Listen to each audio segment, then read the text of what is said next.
Welcome to my journey to Mathura.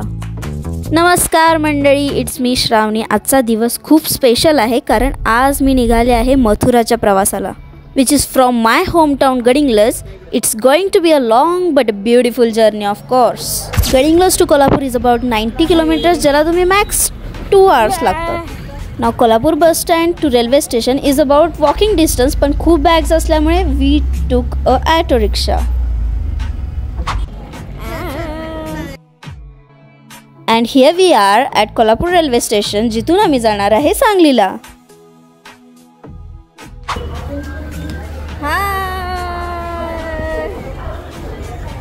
क्या आप इन्हें पहचानते हो? क्या आप इन्हें पहचानते हो? सो आम्ही फायनली एकत्र आलोय सगळे कोल्हापूर स्टेशनला. And the journey is going to be Mathura. मामाने इथे येऊन स्कॅम केलेला आहे पद्धतशीर.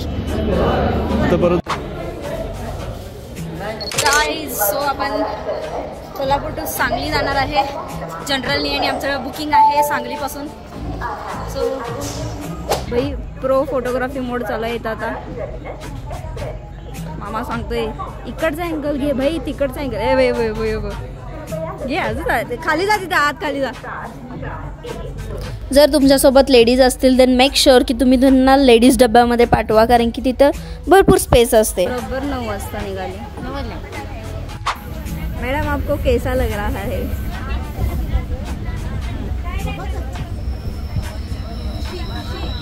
किस बात की खुशी हो रही है आपको? क्या वर बसला म्हणून?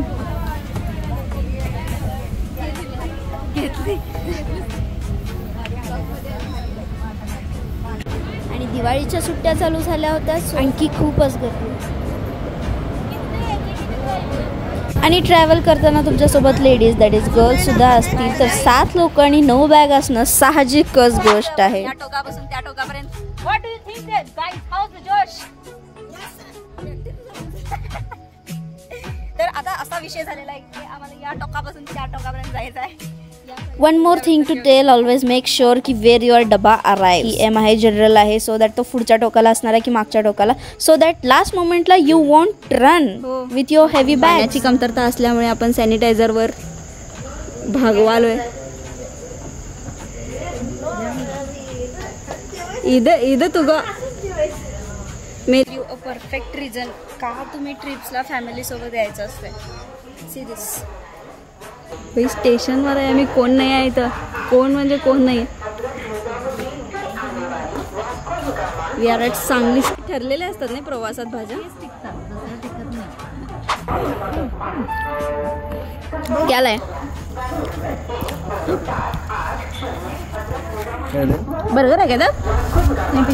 पिझ्झा वाटतं. ओ माय गॉड, सोन्याचा समोसा. आणि इकडे काय काय आहे ते आम्हाला इथनं दिसून झाले, सो आम्ही झूम केलं 100ला.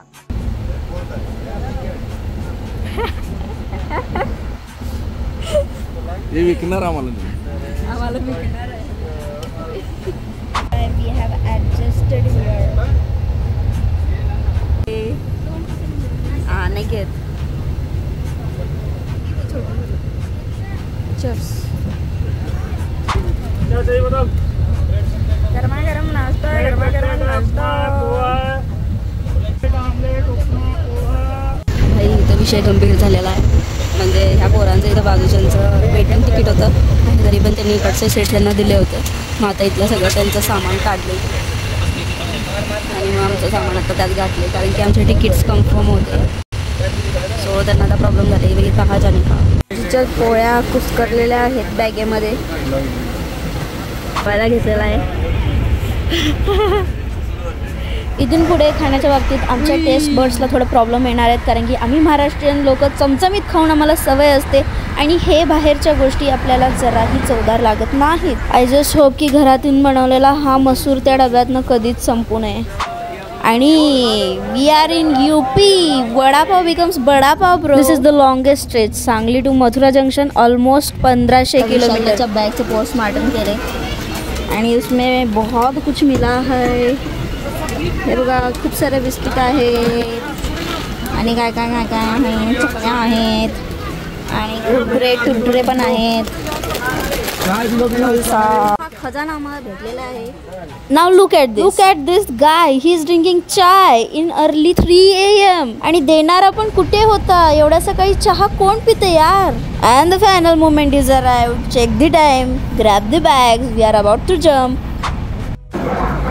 खरा खेळ तो हिता आहे.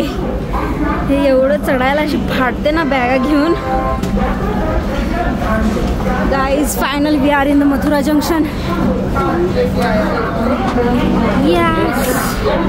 मित्रांनो, प्रवास लांब असला तरी मन मात्र शांत आहे. बाहेर बदलणारे दृश्य आणि आत वाढणारा उत्साह. मथुरा जवळ येते हीच भावना खूप खास आहे. 4:15 आमची ट्रेन आली and this is Mathura railway station.